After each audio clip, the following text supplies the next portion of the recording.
मार्ग पर हमने कितना समर्पण चाहिए, कितनी दृढ़ता चाहिए। बालकों का खेल नहीं है ये। हम एक तो स्वार्थवश लगे रहे, दो चार काम हो गए, एक कार्य नहीं सरा तो मन में दोष आ जाता है, कोई लाभ नहीं हुआ। हमने टारगेट जो बना रखा होता है, अगर वो हो जाए तो हम समझते हैं भगवान ने ठाठ कर दिए। और हो सकता है जिस उद्देश्य से आप परमात्मा से डिमांड कर रहे हो और वो वस्तु आपके लिए आने वाले समय में आपके लिए हानिकारक हो, तो परमात्मा वो आपको देगा नहीं, वो नहीं देगा यदि आप भगवान से की शरण में हो। और आपको वो नहीं देगा क्योंकि मेरी आत्मा को ही बर्बाद कर देगा, लगे लगाए पौधे को नष्ट करेगा। और आप ये सोच लेते हो परमात्मा ने ये हमें लाभ क्यों नहीं दिया, और आप भगवान से दूर हो जाओगे तो आपका दुर्भाग्य होगा। इसलिए ये रह रह कर ज्ञान दिया जाता है कि आप रोगी हो और ये हॉस्पिटल है जन्म और मृत्यु के रोग को काटने वाला। ये वो दीर्घ रोग है जो ना ब्रह्मा से कट सकता, ब्रह्मा का अपना नहीं कटा।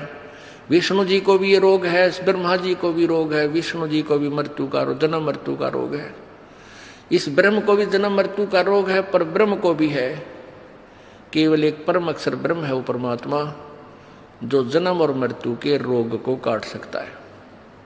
और वो ये हॉस्पिटल है बरवाला आश्रम, सतलोक आश्रम बरवाला। यहाँ पर उस दीर्घ रोग का ऑपरेशन होता है। अब सच परमात्मा के दरबार में आप आगे, जैसे आप हॉस्पिटल चले जाते हो, आज हॉस्पिटल में जाके आप डॉक्टर को अपना रोग बता देते हो, डॉक्टर अपनी जांच करके क्लियर कर लेता है कि हाँ आपको ये रोग है, फिर वो आप कहते हो जी ट्रीटमेंट कर दो। तो उसमें डॉक्टर आपका ट्रीटमेंट करता है, आपका जो है इलाज करता है, तो उसमें आपकी सलाह नहीं लेगा।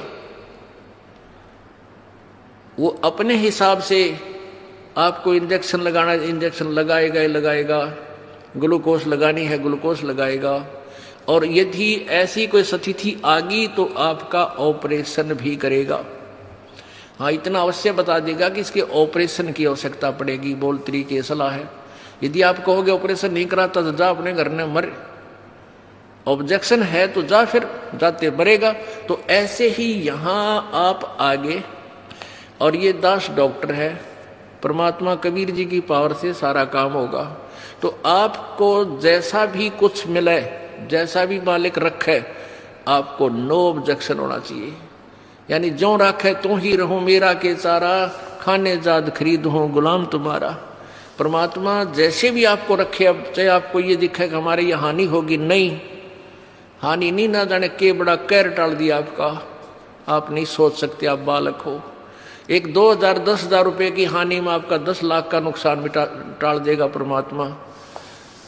और आप ये सोचोगे कि हमें ये हानि नहीं होनी चाहिए थी, हमने नाम भी ले रखा है, तो ये आपकी गलती है। पुण्यात्माओं, परमात्मा कबीर देव जो है ये हमारे पाप कर्मों का नाश कर देता है। अब जैसे आप सोचते हो कि भी हमें ये हानि नहीं होनी चाहिए थी, हमें ये नहीं होना चाहिए था, तो फिर आप इस भक्ति का लाभ प्राप्त नहीं कर सकते। जैसे आप यहाँ आए हो, आपको 1 2 3 लाभ तो परमात्मा कबीर जी अपने कोटे मत देगा, ऐसा लाभ देगा आप सोच भी नहीं सकते कि मुझे ऐसा सुख हो गया। भगवान है परमात्मा। अब यहाँ जो भाई बहन आते हैं, जो 2 वर्ष 3 वर्ष के लग रहे हैं, 4 वर्ष के 5 वर्ष हो गए, वो शुरू में आते हैं, जो तो ये कह दिए हमारा ये नुकसान हो गया, ये लाभ नहीं होता, ये बीमारी होगी, ऐसा नहीं होता। 2 वर्ष के बाद जो सच्चे दिल तो लगते हैं, नाम खंड नहीं करते, 2 वर्ष के बाद उनके पास जुबान नहीं रहती, हमके मांगा भगवान तो बिना मांगे देने लग जाता है, इतना सुख दे देगा आपको। अब वो जो नए नए आते हो तो अपने दुख बताते हैं, और उनको क्योंकि आपके पिछले पुण्य नहीं थे, बैटरी चार्ज नहीं थी, तभी तो आपको दुख हुआ, आपके प्रारब्ध में वो पाप थे। अब परमात्मा ने आते ही वो पाप काट के आपके सुख लिख दिए, तो अपने कोटे से आपको दिया। फिर आपको कहा जाता है कि बेटा, बच्चा बेटी, अब तू भक्ति करके अब अपनी कमाई स्वयं कर। एक दो सुख तो इसलिए दिया जाता है कि ये पहचान ले कि भगवान है यहाँ पर, और फिर आपने स्वयं अपनी मजदूरी करनी पड़ेगी, तभी तुम सेठ होगे। तो यहाँ आते हो, जैसे कोई भक्त आता है, पहले तो आप सच्चे दिल से शुरू में लगते नहीं। यदि आप शुरू से ही समर्पण कर दो और छोड़ दो सब पूजाओं को, देखना आपके ऊपर 1 वर्ष के अंदर वारे न्यारे कर देगा भगवान, लेकिन नहीं कर पाते।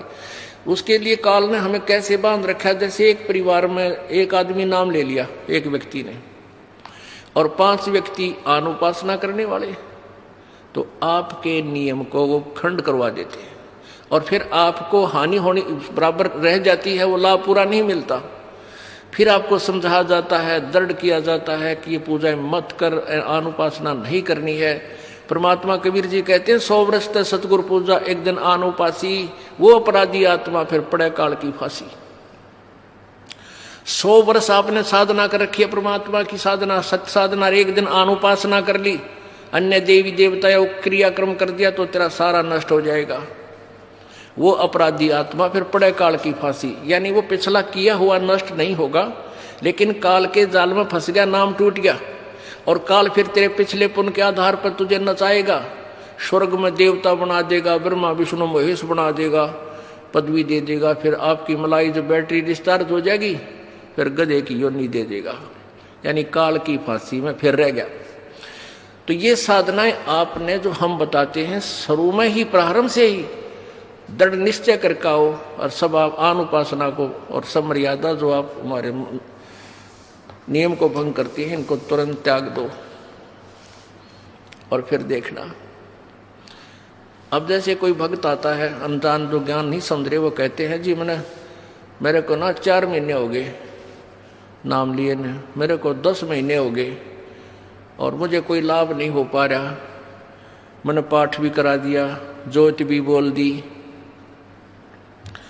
उसके 2 कारण हो सकते हैं। एक तो ये है कि आपने बीच में कोई नाम खंड किया है, या आपका नाम खंडित है। जब नाम कनेक्शन कट गया तो पावर आएगी नहीं, तो बिजली नहीं आएगी, तो आपके पंखे चले ना कूलर चले। दूसरा ये कारण हो सकता है कि आप जैसे सर्दियों के मौसम में आपने स्वेटर भी पहन रखी है, जूते भी पहन रखे, और फिर भी आपको सर्दी लग रही है, तो क्या कारण है कि सर्दी घनी है। सर्दी घनी है तो उसका क्या उपाय है कि जर्सी और पहन, और जर्सी से भी सर्दी लग रही है तो कंबल और ले। उसका विकल्प यही है, और तरीका नहीं। अब कोई ये कहे कि मैंने स्वेटर भी पहन रखी और फिर भी सर्दी लगती है, क्या फायदा हुआ, मैं तो स्वेटर निकाल कर फेंक देता हूं, तो वो बोली बूच होगा होता है। अब आपने नाम ले लिया, आपने जोत भी चढ़ा दी, जोत भी लगवा दी, धर्म पाठ भी करवा दिया, और फिर भी आपके ऊपर थोड़ी बहुत आपत्ति है, तो पाप कर्मों की सर्दी बहुत भयंकर है। यदि देखो आपने कंबल ओढ़ लिया, कंबल ओढ़े हुए और फिर भी सर्दी लग रही है, तो क्या उस कंबल को फेंक देने से सर्दी खत्म हो जाएगी? नमूनिया होगा। कंबल ने जितना उसकी क्षमता थी उतना प्रोटेक्शन आपका कर रखा है। अगर ये कंबल भी ना होता इतनी सर्दी में तो नमूनिया हो जाता आपको। तो ऐसे ही आपके ऊपर पाप कर्मों की सर्दी घनी है, और इतना कुछ धर्म करने के बाद भी थोड़ा बहुत ठूठा कितना हाथ पांव ठंडे हो रहे हैं, तो क्या नाम छोड़ देने से आपको लाभ हो जाएगा? वो नाम रूपी कंबल को फेंक देने से, धर्म रूपी कंबल को फेंक देने से आपको हानि होगी। उसका तरीका है कि और बढ़ा, रजाई ओढ़नी पड़े, रजाई ओढ़, और आग बाल कर सेंकना पड़े तो आग बाल कर, हाथ पैर सेंक कर अपना गर्मी प्राप्त कर। तो ऐसे ही इसी तरह धर्म और बढ़ा, पुण्य बढ़ा, पाठ और कर, जोत चढ़ा। जैसे एक टेबलेट थे, पेट का दर्द ठीक ना हुआ 2 ले, एक दिन बना हुआ तो लगातार 1-1 महीने भी गोलियां खानी पड़ जाती है, जब वो इलाज होगा उसी तरीके से। तो आपका जो ये पाप रूप कर्मी जो कर्म रूपी सर्दी से आप जो परेशान हैं, इसका यही तरीका है, और इसमें आपने पीछे नहीं हटना, आगे को बढ़ना चाहिए।